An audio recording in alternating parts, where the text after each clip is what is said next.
ನಮಸ್ಕಾರ ಸ್ನೇಹಿತರೆ, ನನ್ನ ಚಾನಲ್ಗೆ ನಿಮ್ಮೆಲ್ಲರಿಗೂ ಆತ್ಮೀಯವಾದಂಥ ಸ್ವಾಗತ. ಇವತ್ತಿನ ಈ ವಿಡಿಯೋದಲ್ಲಿ ದಕ್ಷಿಣದ ವೈಷ್ಣೋದೇವಿ ಅಂತಲೇ ಪ್ರಖ್ಯಾತಗೊಂಡಿರುವಂಥ ಒಂದು ಕ್ಷೇತ್ರದ ಪರಿಚಯವನ್ನು ನಿಮ್ಮೆಲ್ಲರಿಗೂ ಮಾಡಿಸ್ಕೊಡ್ತಾ ಇದ್ದೀನಿ. ಸುಂದರ ಪ್ರಕೃತಿಯ ಮಡಿಲಿನಲ್ಲಿ ಕುಬ್ಜಾ ನದಿಯ ತಟದಲ್ಲಿ ನೆಲೆಸಿರುವಂಥ ಅತ್ಯಂತ ಪವಿತ್ರವಾದಂಥ ಶ್ರೀ ಬ್ರಾಹ್ಮಿ ದುರ್ಗಾ ಪರಮೇಶ್ವರಿ ದೇವಸ್ಥಾನ ಕಮಲಶಿಲೆಗೆ ಇವತ್ತು ನಾವು ಭೇಟಿ ನೀಡ್ತಾ ಇದ್ದೀವಿ. ಈ ಕ್ಷೇತ್ರದಲ್ಲಿ ನೆಲೆಸಿರುವಂಥ ಅಮ್ಮನವ್ರನ್ನ ನಾವು ಸಾಮಾನ್ಯ ವಿಗ್ರಹ ರೂಪದಲ್ಲ, ಲಿಂಗದ ರೂಪದಲ್ಲಿ ಆರಾಧನೆ ಮಾಡ್ತೀವಿ. ಹಾಗಿದ್ರೆ ಈ ವಿಡಿಯೋದಲ್ಲಿ ಕಮಲಶಿಲೆಯ ಶ್ರೀ ಬ್ರಾಹ್ಮಿ ದುರ್ಗಾ ಪರಮೇಶ್ವರಿ ದೇವಸ್ಥಾನದ ಇತಿಹಾಸ, ಪೌರಾಣಿಕ ಮಹತ್ವ, ವಿಶೇಷ ಪೂಜೆಗಳು, ದರ್ಶನದ ಸಂಪೂರ್ಣ ಮಾಹಿತಿ, ಇನ್ನು ಈ ಕ್ಷೇತ್ರಕ್ಕೆ ತಲುಪೋದು ಹೇಗೆ, ಎಲ್ಲಿ ಉಳ್ಕೊಳ್ಬೇಕು ಅನ್ನೋದೆಲ್ಲದ್ರ ಬಗ್ಗೆ ಮಾಹಿತಿನ ಸಂಪೂರ್ಣವಾಗಿ ತಿಳಿಸ್ಕೊಡ್ತೀನಿ. ಹಾಗಿದ್ರೆ ಇನ್ಯಾಕೆ ತಡ, ಬನ್ನಿ ಈ ವಿಡಿಯೋನ ಶುರು ಮಾಡೋಣ. ಶ್ರೀ ಬ್ರಾಹ್ಮಿ ದುರ್ಗಾ ಪರಮೇಶ್ವರಿ ದೇವಸ್ಥಾನ ಕರ್ನಾಟಕ ರಾಜ್ಯದ ಉಡುಪಿ ಜಿಲ್ಲೆಯ ಕುಂದಾಪುರ ತಾಲೂಕಿನ ಕಮಲಶಿಲೆ ಅನ್ನೋ ಒಂದು ಗ್ರಾಮದಲ್ಲಿದೆ. ಕುಂದಾಪುರದಿಂದ ಸುಮಾರು 35 ಕಿಲೋಮೀಟರ್ ದೂರದಲ್ಲಿರುವಂಥ ಈ ಪವಿತ್ರ ಕ್ಷೇತ್ರ ಹಸಿರು ಬೆಟ್ಟಗಳು, ದಟ್ಟ ಕಾಡುಗಳು ಹಾಗೆ ಕುಬ್ಜಾ ನದಿಯ ತಟದಲ್ಲಿ ನೆಲೆಗೊಂಡಿದೆ.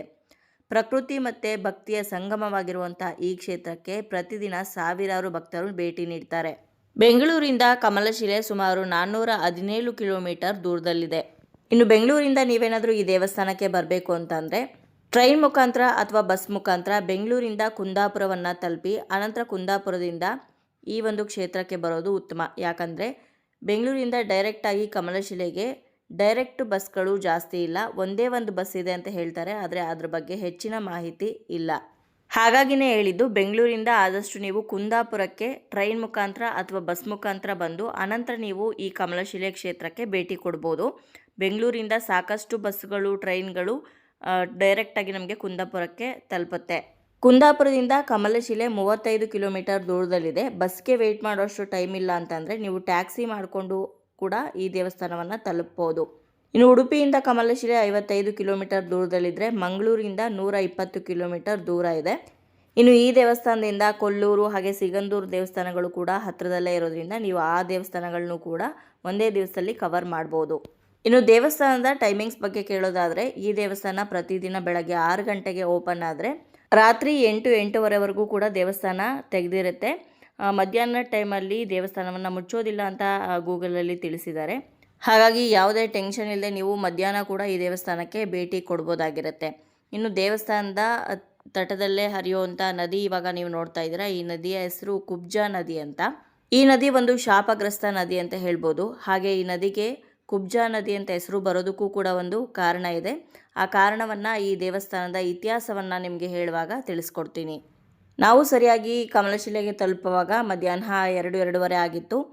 ನಾವು ಆಷಾಢ ಮಾಸದಲ್ಲಿ ಕಮಲಶಿಲೆ ಬ್ರಾಹ್ಮಿ ದುರ್ಗಾ ಪರಮೇಶ್ವರಿ ದೇವಸ್ಥಾನಕ್ಕೆ ಬಂದಿದ್ದರಿಂದ ಅಮ್ಮನವರಿಗೆ ಮಡ್ಲಕ್ಕಿಯನ್ನು ಅರ್ಪಿಸಬೇಕು ಅಂತ ಬೆಂಗಳೂರಿಂದನೇ ಎಲ್ಲ ಪ್ಯಾಕ್ ಮಾಡಿಕೊಂಡು ತೊಗೊಂಡು ಬಂದಿದ್ದೆ. ಅರ್ಪಿಸೋದಕ್ಕಿಂತ ಮುಂಚೆ ಮೊದಲು ಕುಬ್ಜಾ ನದಿಯಲ್ಲಿ ಸ್ವಲ್ಪ ಕೈಕಾಲನ್ನೆಲ್ಲ ತೊಳ್ಕೊಂಡು ತಲೆ ಮೇಲೆ ನೀರನ್ನು ಪ್ರೋಕ್ಷಣೆ ಮಾಡಿ ಅನಂತರ ದೇವಸ್ಥಾನದ ಒಳಗಡೆ ಹೋಗೋಣ ಅಂತ ಇಲ್ಲಿ ನದಿ ಹತ್ತಿರ ಬಂದಿದ್ದೀವಿ.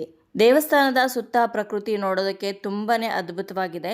ಹಾಗೆ ಈ ದೇವಸ್ಥಾನದಲ್ಲಿ ಬೇರೆ ಎಲ್ಲ ದೇವಸ್ಥಾನಗಳಿಗೆ ಇದ್ದಷ್ಟು ರಶ್ ಇರೋದಿಲ್ಲ, ತುಂಬ ಜನ ಕಡಿಮೆನೇ ಇರ್ತಾರೆ. ಹಾಗಾಗಿ ನಾವು ಯಾವುದೇ ಕ್ಯೂ ಗಡಿಬಿಡಿ ಇಲ್ಲದೆ ಆರಾಮಾಗಿ ಅಮ್ಮನವರ ದರ್ಶನವನ್ನು ಮಾಡ್ಬೋದು. ಅಮ್ಮನವರು ಅಷ್ಟೇ ಎಷ್ಟು ಅದ್ಭುತವಾಗಿ ನಮಗೆ ದರ್ಶನ ಕೊಡ್ತಾರೆ ಅಂತಂದರೆ ನೋಡ್ತಾನೆ ಇರಬೇಕು ಅಮ್ಮನವ್ರನ್ನ ಅಂತ ಅನಿಸುತ್ತೆ. ಅಷ್ಟು ಕಳೆಕಳೆಯಾಗಿ ನಮಗೆ ದರ್ಶನವನ್ನು ಕೊಡ್ತಾರೆ.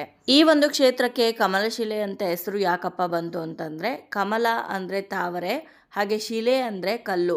ತಾವರೆಯ ಆಕಾರದಲ್ಲಿರುವಂಥ ಒಂದು ಪವಿತ್ರ ಶಿಲೆಯಿಂದ ಈ ಒಂದು ಸ್ಥಳಕ್ಕೆ ಕಮಲಶಿಲೆ ಅಂತ ಹೆಸರು ಬಂದಿದೆ. ಕಮಲಶಿಲೆ ಅತ್ಯಂತ ಪ್ರಾಚೀನ ಶಕ್ತಿ ಕ್ಷೇತ್ರಗಳಲ್ಲಿ ಒಂದು ಅಂತ ಹೇಳ್ಬೋದು. ಹಾಗೆ ಶ್ರೀ ಬ್ರಾಹ್ಮಿ ದುರ್ಗಾ ಪರಮೇಶ್ವರಿ ಈ ಶಿಲೆಯಲ್ಲಿ ದಿವ್ಯವಾಗಿ ನೆಲೆಸಿದ್ದಾಳೆ ಅಂತ ಇಲ್ಲಿನ ಭಕ್ತರ ವಿಶ್ವಾಸ. ಇನ್ನು ಈ ದೇವಸ್ಥಾನದ ಅತ್ಯಂತ ದೊಡ್ಡ ವಿಶೇಷತೆ ಏನಂತಂದರೆ, ದುರ್ಗಾ ಪರಮೇಶ್ವರಿಯನ್ನು ನಾವಿಲ್ಲಿ ಲಿಂಗದ ರೂಪದಲ್ಲಿ ಪೂಜೆ ಮಾಡ್ತೀವಿ. ಸಾಮಾನ್ಯವಾಗಿ ಲಿಂಗದ ರೂಪದಲ್ಲಿ ಶಿವನನ್ನು ಮಾತ್ರ ಪೂಜೆ ಮಾಡಲಾಗುತ್ತೆ. ಆದರೆ ಕಮಲಶಿಲೆಯಲ್ಲಿ ದೇವಿ ಲಿಂಗ ರೂಪದಲ್ಲಿ ವಿರಾಜಮಾನಳಾಗಿರೋದನ್ನು ನಾವು ನೋಡ್ಬೋದು. ಇನ್ನು ಲಿಂಗದ ರೂಪದಲ್ಲಿ ಅಮ್ಮನವರು ಇಲ್ಲೇನು ನೆಲೆಸಿದಾರಲ್ಲ, ಆ ಲಿಂಗ 3 ದಿವ್ಯ ಶಕ್ತಿಗಳ ಸಂಗಮ ಅಂತ ಇಲ್ಲಿ ಹೇಳ್ತಾರೆ. ಆ 3 ದಿವ್ಯ ಶಕ್ತಿಗಳು ಯಾವ್ದ್ಯಾವುದು ಅಂದರೆ, ಒಂದು ಮಹಾಕಾಳಿ, ಮಹಾಲಕ್ಷ್ಮಿ ಹಾಗೆ ಮಹಾಸರಸ್ವತಿ. ಈ 3 ಶಕ್ತಿಗಳು ಒಂದೇ ಲಿಂಗದಲ್ಲಿ ನೆಲೆಸಿರೋದ್ರಿಂದ ದೇವಿಯನ್ನು ಬ್ರಾಹ್ಮಿ ದುರ್ಗಾ ಪರಮೇಶ್ವರಿ ಅಂತ ಕರೀತಾರೆ. ಹಾಗೆ ಮಹಾಕಾಳಿ, ಮಹಾಲಕ್ಷ್ಮಿ, ಮಹಾಸರಸ್ವತಿ ಒಂದೇ ಲಿಂಗದಲ್ಲಿ ನೆಲೆಗೊಂಡಿರೋದ್ರಿಂದನೇ ಈ ಕ್ಷೇತ್ರವನ್ನು ದಕ್ಷಿಣದ ವೈಷ್ಣೋದೇವಿ ಅಂತ ಕರೀತಾರೆ. ನಾರ್ತಲ್ಲಿರುವಂಥ ವೈಷ್ಣೋದೇವಿ ನಿಮಗೆ ಗೊತ್ತಿರ್ಬೋದು, ಜಮ್ಮು ಕಾಶ್ಮೀರದ ಕಾಟ್ರಾ ಅನ್ನೋ ಒಂದು ಜಾಗದಲ್ಲಿ ಬೆಟ್ಟದ ಮೇಲೆ ಒಂದು ಗುಹೆಯಲ್ಲಿ 3 ಪಿಂಡಗಳ ರೂಪದಲ್ಲಿ ಮಹಾಕಾಳಿ, ಮಹಾಲಕ್ಷ್ಮಿ, ಮಹಾಸರಸ್ವತಿಯ ರೂಪದಲ್ಲಿ ನಾವು ಆ ಗುಹೆಯ ಒಳಗಡೆ ದರ್ಶನ ಮಾಡ್ತೀವಲ್ವ. ಸುಮಾರು ದೂರ ಬೆಟ್ಟಗಳನ್ನು ಹತ್ಕೊಂಡು ಆ ದೇವಸ್ಥಾನವನ್ನು ನೋಡೋದಕ್ಕೆ ಹೋಗಬೇಕು. ಎಲ್ರಿಗೂ ಕೂಡ ನಾವು ಜಮ್ಮು ಕಾಶ್ಮೀರಕ್ಕೆ ಹೋಗಿ ವೈಷ್ಣೋದೇವಿ ಯಾತ್ರೆಯನ್ನು ಮಾಡೋದಕ್ಕಾಗಲ್ಲ. ಅಂಥವರು ನಮ್ಮ ದಕ್ಷಿಣ ಭಾರತದಲ್ಲಿರುವಂಥ ಈ ಬ್ರಾಹ್ಮಿ ದುರ್ಗಾ ಪರಮೇಶ್ವರಿ ಕಮಲಶಿಲೆಯಲ್ಲಿರುವಂಥ ಈ ದೇವಸ್ಥಾನಕ್ಕೆ ಬಂದರೆ ಸಾಕು. ಇಲ್ಲಿ ಅಮ್ಮನವ್ರನ್ನ ದರ್ಶನ ಮಾಡಿದ್ರೆ ಸಾಕು. ಕಾಟ್ರಾದಲ್ಲಿರುವಂಥ ವೈಷ್ಣೋದೇವಿ ಯಾತ್ರೆ ಮಾಡಿದಷ್ಟು ಫಲವನ್ನು ನಾವು ಪಡಿಬೋದು ಅಂತ ಹೇಳ್ತಾರೆ. ದೇವಿಯ ಕೃಪೆಯಿಂದ ಕಾಟ್ರಾದಲ್ಲಿರುವಂಥ ವೈಷ್ಣೋದೇವಿ ಯಾತ್ರೆ ಕೂಡ ನಮಗೆ ಮಾಡೋದಕ್ಕೆ ಸಾಧ್ಯ ಆಗಲಿ ಅಂತ ಕೇಳ್ಕೊಳ್ತಾ ಇಲ್ಲಿ ಅಮ್ಮನವರ ದರ್ಶನ ಮಾಡಿಸೋದಕ್ಕೆ ಸಾಧ್ಯ ಆಗಿದೆ. ನಾವಿಲ್ಲಿ ಸಂಕಲ್ಪವನ್ನು ಮಾಡಿಸಿ ಅನಂತರ ಅಮ್ಮನವ್ರಿಗೆ ಮಡ್ಲಕ್ಕಿಯನ್ನು ಅರ್ಪಿಸಿದ್ವಿ. ನಾವು ಮಡ್ಲಕ್ಕಿಯಲ್ಲಿ ಕೊಟ್ಟಂಥ ಕಮಲದ ಹೂವು, ಮಲ್ಲಿಗೆ ಹೂವನ್ನೆಲ್ಲ ಅಮ್ಮನವ್ರಿಗೆ ಮುಡಿಸಿ ಇಲ್ಲಿ ಆರತಿ ಮಾಡ್ತಾ ಇದ್ದಾರೆ. ಈ ಆರತಿ ಮಾಡ್ತಾ ಇರುವಂಥ ಸುಂದರ ಕ್ಷಣವನ್ನು ನಿಮಗೂ ಕೂಡ ತೋರಿಸೋದಕ್ಕೆ ಸಾಧ್ಯ ಆಗಿದೆ. ಇಲ್ಲಿಂದಲೇ ನೀವು ಕೂಡ ದರ್ಶನ ಮಾಡ್ಕೊಳ್ಳಿ. ತುಂಬಾ ಚೆನ್ನಾಗಿ ಅಲಂಕಾರ ಮಾಡಿದರು ಅಮ್ಮನವ್ರಿಗೆ. ದರ್ಶನ ಎಲ್ಲ ತುಂಬ ಚೆನ್ನಾಗಾಯಿತು. ದರ್ಶನ ಆದ ನಂತರ ಪ್ರದಕ್ಷಿಣೆ ಎಲ್ಲ ಹಾಕಿ ನಾವು ಮಡ್ಲಕ್ಕಿ ಕೊಟ್ಟಿದ್ದರಿಂದ ನಮ್ಮ ಕೈಲೇ ದೀಪ ಎಲ್ಲ ಹಚ್ಚಿಸಿ ಅಮ್ಮನವ್ರಿಗೆ ಆರತಿ ಮಾಡಿಸಿದ್ರು. ಅದಾದಮೇಲೆ ಪ್ರಸಾದವಾಗಿ ನಾವು ಮಡ್ಲಕ್ಕಿ ಕೊಟ್ಟಿದ್ವಲ್ಲ, ಅದರಲ್ಲಿ ಸ್ವಲ್ಪ ಅಕ್ಕಿಯನ್ನು ಹಾಕಿ ಅಮ್ಮನವ್ರಿಗೆ ಅರ್ಚನೆ ಮಾಡಿದಂತಹ ಕುಂಕುಮ ಹಾಗೆ ಸಂಪಿಗೆ ಹೂವನ್ನು ಕೊಟ್ಟಿದ್ದರು.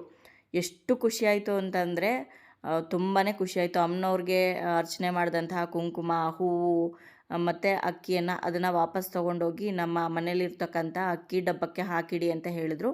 ಅದನ್ನು ಜೋಪಾನವಾಗಿ ಕಟ್ಟಿ ಇಟ್ಕೊಂಡೆ. ದರ್ಶನ ಎಲ್ಲ ಆದ ನಂತರ ಇವಾಗ ನಾವು ಊಟದ ಹಾಲಿಗೆ ಬಂದಿದ್ದೀವಿ. ಕಮಲಶಿಲೆ ಬ್ರಾಹ್ಮಿ ದುರ್ಗಾ ಪರಮೇಶ್ವರಿ ದೇವಸ್ಥಾನ ಎಷ್ಟು ಫೇಮಸ್ಸೋ ಹಾಗೆ ಈ ದೇವಸ್ಥಾನದಲ್ಲಿ ನಮಗೆ ಸಿಗುವಂಥ ಅನ್ನ ಪ್ರಸಾದ ಕೂಡ ಅಷ್ಟೇ ಫೇಮಸ್ಸು.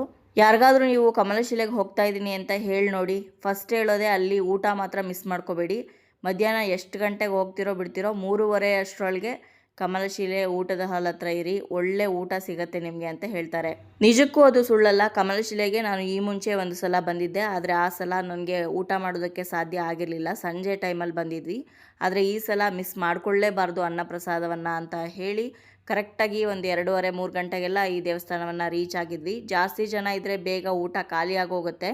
ಪ್ರತಿದಿನ ಈ ಕ್ಷೇತ್ರದಲ್ಲಿ ಮಧ್ಯಾಹ್ನ 12:30ಯಿಂದ ಮಧ್ಯಾಹ್ನ 2:30 ಅಥವಾ 3:30ವರೆಗೂ ಕೂಡ ಅನ್ನಪ್ರಸಾದ ಇರುತ್ತೆ. ಉಚಿತ ಅನ್ನಪ್ರಸಾದ. ಅನ್ನಪ್ರಸಾದದ ಬಗ್ಗೆ ಏನು ಹೇಳೋದು, ಅಮೃತ ಅಂತ ಹೇಳ್ಬೋದು. ಹಾಗೆ ಈ ದೇವಸ್ಥಾನದಲ್ಲಿ ಬಡಿಸೋವಂಥ ವೆರೈಟಿ ಆಫ್ ಫುಡ್ಡು ನಿಮಗೆ ಯಾವುದೇ ದೇವಸ್ಥಾನದಲ್ಲಿಯೂ ಕೂಡ ಅನ್ನಪ್ರಸಾದವಾಗಿ ಬಡಿಸೋದಿಲ್ಲ. ಅಷ್ಟು ವೆರೈಟಿ ಊಟ ಇರುತ್ತೆ ನಿಮಗಿಲ್ಲಿ. ಯಾವ ಮದುವೆ ಮನೆ ಊಟಕ್ಕೂ ಕಡಿಮೆ ಇಲ್ಲ, ಅಷ್ಟು ವೆರೈಟಿ ಇರುತ್ತೆ. ನಾವು ದರ್ಶನ ಮುಗಿಸಿ ಊಟಕ್ಕೆ ಹೋಗೋಷ್ಟರಲ್ಲಿ ಒಂದು 3 ಕಾಲಾಗಿತ್ತು. ಹಾಗಾಗಿ ಒಂದೆರಡು ವೆರೈಟಿ ಖಾಲಿ ಆಗಿತ್ತು ಬಿಟ್ಟರೆ. ಉಪ್ಪು, ಉಪ್ಪಿನಕಾಯಿ, ಮೊಸರು ಬಜ್ಜಿ, ಗೊಜ್ಜು, ಪಲ್ಯ, ಕೋಸಂಬರಿ, ಹಪ್ಪಳ, ಗಸಿ, ಅದಾದಮೇಲೆ ಅನ್ನ ಬಡಿಸ್ಕೊಂಡು ಬರ್ತಾರೆ. ಅನ್ನಕ್ಕೆ ಏನಿಲ್ಲ ಅಂದರೂ ಒಂದು 3-4 ವೆರೈಟಿ ಸಾರು, ಹಾಗೆ ಹುಳಿ, ರಸಮ್ಮು, ಮಜ್ಜಿಗೆ, ಮೊಸರು, ಈ ರೀತಿ ಒಂದಾದಮೇಲೆ ಒಂದು ಬರ್ತಾ ಇರುತ್ತೆ. ಅದಾದಮೇಲೆ ಪೊಂಗಲ್ ಬಡಿಸ್ತಾರೆ. ಅದಾದಮೇಲೆ ಪಾಯಸ ಹಾಕ್ತಾರೆ. ಜೊತೆಗೆ ಕುಡಿಯೋದಕ್ಕೆ ಮಜ್ಜಿಗೆ ಕೂಡ ಕೊಡ್ತಾರೆ. ಅನ್ನಕ್ಕೆ ಬಡಿಸುವಂಥ ಸಾರು, ರಸಮ್ಮು ಹಾಗೆ ಕುಡಿಯೋದು ಕೊಡೋ ಮಜ್ಜಿಗೆ ಫುಲ್ಲು ನೀರು ಥರ ಇರುತ್ತೆ. ಆದರೆ ಟೇಸ್ಟ್ ಮಾತ್ರ ಅದ್ಭುತ ಅಂತ ಹೇಳ್ಬೋದು. ತುಂಬಾ ಮನಸ್ತೃಪ್ತಿ ಆಯಿತು. ಭರ್ಜರಿಯಾಗಿ ಕಮಲಶಿಲೆಯ ಅನ್ನ ಪ್ರಸಾದವನ್ನು ಸೇವನೆ ಮಾಡಿ ಇವಾಗ ಇಲ್ಲಿಂದ ಹೊರಡ್ತಾ ಇದ್ದೀವಿ ಕೈ ತೊಳ್ಕೊಂಡು. ಯಾವುದೇ ದೇವಸ್ಥಾನ ಆಗಿರ್ಬೋದು, ದೇವಸ್ಥಾನದಲ್ಲಿ ಅನ್ನ ಪ್ರಸಾದವನ್ನು ನೀವು ಊಟ ಮಾಡ್ತಾ ಇದ್ದೀರಾ ಅಂತಂದರೆ ದಯವಿಟ್ಟು ಅನ್ನವನ್ನು ವೇಸ್ಟ್ ಮಾಡೋದಕ್ಕೆ ಹೋಗಬೇಡಿ. ಎಷ್ಟು ಬೇಕೋ ಅಷ್ಟೊಂದು ಮಾತ್ರನೇ ಬಡಿಸ್ಕೊಂಡು ಪೂರ್ತಿಯಾಗಿ ಅದನ್ನು ಖಾಲಿ ಮಾಡಿ. ಸಾಧ್ಯವಾದರೆ ನಿಮ್ಮ ಕೈಯಲ್ಲಿ ಅನ್ನದಾನಕ್ಕೆ ಏನಾದರೂ ಸಹಾಯ ಮಾಡಬೇಕು ಅಂತಂದರೆ ದಯವಿಟ್ಟು ಸಹಾಯ ಮಾಡಿ. ಯಾಕಂದರೆ ನಾವು ನಮ್ಮ ಕರ್ನಾಟಕ ಬಿಟ್ಟು ಬೇರೆ ರಾಜ್ಯಗಳಿಗೆ ಹೋದಾಗ ನೋಡಿದ್ದೀವಿ ತುಂಬ. ತಮಿಳ್ನಾಡಲ್ಲಾಗಿರ್ಬೋದು, ಬೇರೆ ರಾಜ್ಯಗಳಲ್ಲಿ ಯಾವ ದೇವಸ್ಥಾನಗಳಲ್ಲೂ ಕೂಡ ಎಷ್ಟೆಷ್ಟೋ ದೊಡ್ಡ ದೇವಸ್ಥಾನಗಳಿರುತ್ತೆ. ಯಾವ ದೇವಸ್ಥಾನದಲ್ಲೂ ಒಂದು ತುತ್ತು ಅನ್ನ ಕೂಡ ಅವರು ಫ್ರೀಯಾಗಿ ಹಾಕೋದಿಲ್ಲ. ನಮ್ಮ ಪುಣ್ಯ, ನಮ್ಮ ಅದೃಷ್ಟ ಅನಿಸುತ್ತೆ. ನಮ್ಮ ಕರ್ನಾಟಕದಲ್ಲಿ ಒಂದು ಚಿಕ್ಕ ಚಿಕ್ಕ ದೇವಸ್ಥಾನಗಳಲ್ಲಿಯೂ ಕೂಡ ಅನ್ನಪ್ರಸಾದವನ್ನು ಮಾಡ್ತಾರೆ. ಹಾಗಾಗಿನೇ ಹೇಳಿದ್ದು, ಅನ್ನವನ್ನು ವೇಸ್ಟ್ ಮಾಡೋದಕ್ಕೆ ಹೋಗಬೇಡಿ. ಹಾಕಿಸ್ಕೊಂಡ್ರೆ ಎಷ್ಟು ಬೇಕೋ ಅಷ್ಟು ಹಾಕಿಸ್ಕೊಂಡು ಊಟ ಮಾಡಿ. ಜೊತೆಗೆ ನಿಮ್ಮ ಕೈಲಿ ಏನು ಸಾಧ್ಯವಾಗುತ್ತೋ ಅಷ್ಟನ್ನು ಅನ್ನದಾನಕ್ಕೆ ಸೇವೆ ಅಂತ ಕೊಟ್ಟು ಬನ್ನಿ. ಒಳ್ಳೆ ದರ್ಶನ ಆಯಿತು, ಒಳ್ಳೆ ಊಟ ಆಯಿತು. ಬನ್ನಿ ಹಾಗಿದ್ರೆ ಈ ದೇವಸ್ಥಾನದ ಇತಿಹಾಸವನ್ನು ಇವಾಗ ತಿಳ್ಕೊಳ್ಳೋಣ.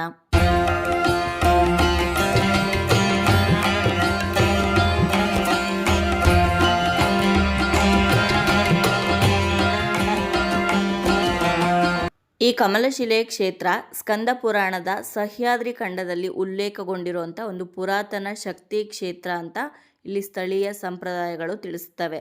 ಇಲ್ಲಿ ಆದಿಶಕ್ತಿಯಾದಂಥ ಶ್ರೀ ಬ್ರಾಹ್ಮಿ ದುರ್ಗಾ ಪರಮೇಶ್ವರಿ ಸ್ವಯಂಭೂ ಲಿಂಗ ರೂಪದಲ್ಲಿ ನೆಲೆಸಿದ್ದಾಳೆ ಅಂತ ನಂಬಿಕೆ ಇದೆ. ಹಾಗಿದ್ರೆ ಈ ಕ್ಷೇತ್ರಕ್ಕೆ ಅಮ್ಮನವರು ಹೇಗೆ ಬಂದರು ಗೊತ್ತಾ? ಪುರಾಣಗಳ ಪ್ರಕಾರ ಪ್ರಾಚೀನ ಕಾಲದಲ್ಲಿ ಈ ಪ್ರದೇಶದಲ್ಲಿ ಅನೇಕ ಋಷಿಗಳು ಯಜ್ಞ ಮತ್ತು ತಪಸ್ಸನ್ನು ಮಾಡ್ತಾಯಿದ್ರು. ಆದರೆ ಈ ಜಾಗದಲ್ಲಿ ರಾಕ್ಷಸರ ಅಟ್ಟಹಾಸ ತುಂಬಾ ಜಾಸ್ತಿ ಇತ್ತು. ರಾಕ್ಷಸರು ಈ ಋಷಿಗಳಿಗೆ ತುಂಬಾ ಉಪದ್ರವವನ್ನು ಕೊಡ್ತಾಯಿದ್ರು. ಹಾಗೆ ಋಷಿಮುನಿಗಳು ಮಾಡ್ತಾ ಇದ್ದಂಥ ಯಜ್ಞಗಳಿಗೆ ಈ ರಾಕ್ಷಸರು ಅಡ್ಡಿಪಡಿಸ್ತಾಯಿದ್ರು. ಆಗ ಋಷಿಮುನಿಗಳು ಆದಿಪರಾಶಕ್ತಿಯನ್ನು ಪ್ರಾರ್ಥನೆ ಮಾಡ್ತಾರೆ. ಭಕ್ತರ ಮೊರೆಯನ್ನು ಆಲಿಸಿದಂತಹ ದೇವಿ ದುರ್ಗೆಯ ರೂಪದಲ್ಲಿ ಈ ಪ್ರದೇಶದಲ್ಲಿ ಅವತರಿಸಿ ದುಷ್ಟಶಕ್ತಿಗಳನ್ನು ಸಂಹಾರ ಮಾಡಿ ಋಷಿಗಳಿಗೆ ರಕ್ಷಣೆಯನ್ನು ನೀಡ್ತಾಳೆ. ಹಾಗೆ ಋಷಿಗಳ ವಿನಂತಿಯ ಮೇರೆಗೆ ನಾನು ಈ ಕ್ಷೇತ್ರವನ್ನು ಯಾವತ್ತಿಗೂ ಕೂಡ ಕಾಪಾಡ್ತೀನಿ ಅಂತ ಆಶೀರ್ವಾದ ಮಾಡಿ ಕಮಲಾಕಾರದಲ್ಲಿರುವಂಥ ಶಿಲೆಯಲ್ಲಿ ಸ್ವಯಂಭೂ ಲಿಂಗ ರೂಪದಲ್ಲಿ ನೆಲೆಸ್ತಾಳೆ. ಇದೇ ಕಾರಣದಿಂದ ಈ ಸ್ಥಳಕ್ಕೆ ಕಮಲಶಿಲೆ ಅಂತ ಹೆಸರು ಬಂತು. ಇನ್ನು 3 ಶಕ್ತಿಗಳು ಒಂದೇ ಲಿಂಗದ ರೂಪದಲ್ಲಿ ಇರೋದ್ರಿಂದ ದೇವಿಯನ್ನು ಬ್ರಾಹ್ಮಿ ದುರ್ಗಾ ಪರಮೇಶ್ವರಿ ಅಂತ ಕರೀತಾರೆ. ಇನ್ನು ಈ ದೇವಸ್ಥಾನದಿಂದ ಸುಮಾರು 1 ಕಿಲೋಮೀಟರ್ ದೂರದಲ್ಲಿ ಸುಪಾರ್ಶ್ವ ಗುಹೆ ಅಂತ ಇದೆ. ಸ್ಥಳೀಯ ಕಥೆಗಳ ಪ್ರಕಾರ ರಾಜ ಸುಪಾರ್ಶ್ವನು ಇಲ್ಲಿ ತಪಸ್ಸು ಮಾಡಿ ಮೋಕ್ಷವನ್ನು ಪಡೆದ ಅಂತ ಹೇಳ್ತಾರೆ. ಹಾಗೆ ಈ ಗುಹೆಯಲ್ಲಿ ಭೈರವ ಮೂರ್ತಿ, ತ್ರಿಶಕ್ತಿ ಲಿಂಗಗಳು ಹಾಗೆ ನಾಗತೀರ್ಥದ ಉಗಮ ಸ್ಥಾನವಿದೆ ಅಂತ ಕೂಡ ಹೇಳಲಾಗತ್ತೆ. ಅಷ್ಟೇ ಅಲ್ಲದೆ ಇದೇ ಗುಹೆಯಲ್ಲಿ ಆದಿಶೇಷನು ಗರುಡನ ಭಯದಿಂದ ತಪಸ್ಸು ಮಾಡಿದನೆಂದು ಹಾಗೂ ದೇವಿಯ ಆಶೀರ್ವಾದದಿಂದ ನಾಗಕುಲಕ್ಕೆ ರಕ್ಷಣೆ ದೊರಕಿತು ಅಂತ ಸ್ಥಳೀಯ ಕ್ಷೇತ್ರ ಮಹತ್ವ ಹೇಳುತ್ತೆ. ನಾವು ಆ ಸುಪಾರ್ಶ್ವ ಗುಹೆಗೆ ಹೋಗೋದಕ್ಕಾಗಲಿಲ್ಲ. ಆ ಒಂದು ಗುಹೆಯೇ ದೇವಿಯ ಮೂಲ ಸ್ಥಾನ ಅಂತ ಹೇಳ್ತಾರೆ. ನಿಮಗೇನಾದರೂ ಸಮಯ ಸಿಕ್ಕಿದ್ರೆ ಖಂಡಿತವಾಗ್ಲೂ ಆ ಒಂದು ಗುಹೆಯ ಹತ್ರ ಹೋಗಿ ದರ್ಶನ ಮಾಡ್ಕೊಂಡು ಬರೋದಕ್ಕೆ ಸಾಧ್ಯ ಆದರೆ ದರ್ಶನ ಮಾಡ್ಕೊಂಡು ಬನ್ನಿ. ಇವಾಗ ಈ ಕ್ಷೇತ್ರದಲ್ಲಿ ಹರಿಯುವಂಥ ನದಿಗೆ ಕುಬ್ಜಾ ನದಿ ಅಂತ ಹೆಸರು ಯಾಕೆ ಬಂತು, ಹಾಗೆ ಯಾರು ಶಾಪ ಕೊಟ್ಟಿದ್ದು, ಶಾಪ ವಿಮೋಚನೆ ಹೇಗಾಯಿತು ಅನ್ನೋದ್ರ ಬಗ್ಗೆ ಮಾಹಿತಿನ ತಿಳ್ಕೊಳ್ಳೋಣ.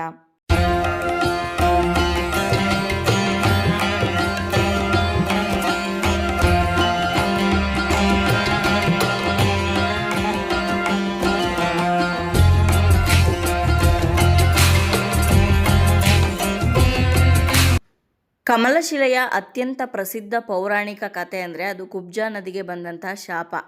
ದೇವಲೋಕದಲ್ಲಿ ಪಿಂಗಳೆ ಅನ್ನೋ ಒಬ್ಬಳು ಅಪ್ಸರೆ ಇರ್ತಾಳೆ. ಆಕೆ ಶಿವ ಮತ್ತು ಪಾರ್ವತಿಯ ಮುಂದೆ ನೃತ್ಯ ಮಾಡ್ತಾ ಇರ್ತಾಳೆ. ತನ್ನ ನೃತ್ಯದ ಬಗ್ಗೆ ಅವಳಿಗೆ ಅತಿಯಾದಂಥ ಅಹಂಕಾರ ಬೆಳೆಸ್ಕೊಂಡಿರ್ತಾಳೆ. ಹಾಗಾಗಿ ಒಂದಿನ ಅವಳು ನೃತ್ಯ ಮಾಡೋದಕ್ಕೆ ನಿರಾಕರಿಸ್ಬಿಡ್ತಾಳೆ ಶಿವ ಮತ್ತು ಪಾರ್ವತಿ ಮುಂದೆ. ಇದರಿಂದ ಕೋಪಗೊಂಡಂಥ ಪಾರ್ವತಿ ದೇವಿ ಏನು ಮಾಡ್ತಾರೆ, ನಿನ್ನ ಅಹಂಕಾರದಿಂದ ನೀನು ಕುಬ್ಜೆ ಆಗು, ಅಂದರೆ ಗೂನ ಬೆನ್ನಿರುವಂಥ ಕುಬ್ಜೆಯ ರೂಪದಲ್ಲಿ ನೀನು ಭೂಲೋಕದಲ್ಲಿ ಜನಿಸುವಂಥ ಶಾಪವನ್ನು ಕೊಟ್ಬಿಡ್ತಾರೆ ಪಾರ್ವತಿ ದೇವಿ. ಶಾಪದಿಂದ ಪಿಂಗಳೆ ಭೂಮಿಗೆ ಬಂದು ಕುಬ್ಜೆಯಾಗಿ ಕಠಿಣ ತಪಸ್ಸನ್ನು ಮಾಡ್ತಾಳೆ. ಇದೇ ಸಮಯದಲ್ಲಿ ಋಷಿಗಳ ಕರೆಗೆ ಸ್ಪಂದಿಸಿ ದುರ್ಗಾದೇವಿ ಕಮಲಶಿಲೆಗೆ ಆಗಮಿಸಿ ದುಷ್ಟಶಕ್ತಿಗಳನ್ನು ಸಂಹರಿಸ್ತಾರೆ. ಅದೇ ಸಮಯದಲ್ಲಿ ಪಿಂಗಳೆ ಅಮ್ಮನವ್ರನ್ನ ಕುರಿತು ತಪಸ್ಸನ್ನು ಮಾಡ್ತಾ ಇದ್ದಿದ್ದಕ್ಕೋಸ್ಕರ ಅವಳ ಭಕ್ತಿಗೆ ಮೆಚ್ಚಿ ದೇವಿ ಪಿಂಗಳೆಯ ಶಾಪವನ್ನು ನಿವಾರಣೆ ಮಾಡ್ತಾಳೆ.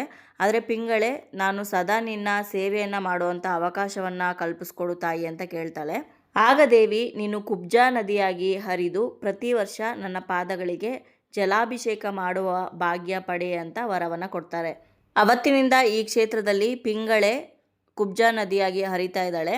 ಮಳೆಗಾಲದಲ್ಲಿ ಬಿಟ್ಟು ಬೇರೆ ಸಮಯದಲ್ಲಿ ನೀವು ಬಂದು ನೋಡಿದ್ರೆ ಇಲ್ಲಿ ನದಿ ಇದೆಯೋ ಇಲ್ವೋ ಅಂತ ನಿಮ್ಗನ್ಸುತ್ತೆ. ಆದರೆ ಮಳೆಗಾಲದಲ್ಲಿ ದೇವಾಲಯದ ಗರ್ಭಗುಡಿಗೆ ಈ ನದಿ ಪ್ರವೇಶ ಮಾಡಿ ದೇವಿಯ ಲಿಂಗಕ್ಕೆ ನೈಸರ್ಗಿಕವಾಗಿ ಅಭಿಷೇಕವನ್ನು ಮಾಡ್ತಾಳೆ ಅನ್ನೋ ನಂಬಿಕೆ ಕೂಡ ಭಕ್ತರಲ್ಲಿ ಇದೆ.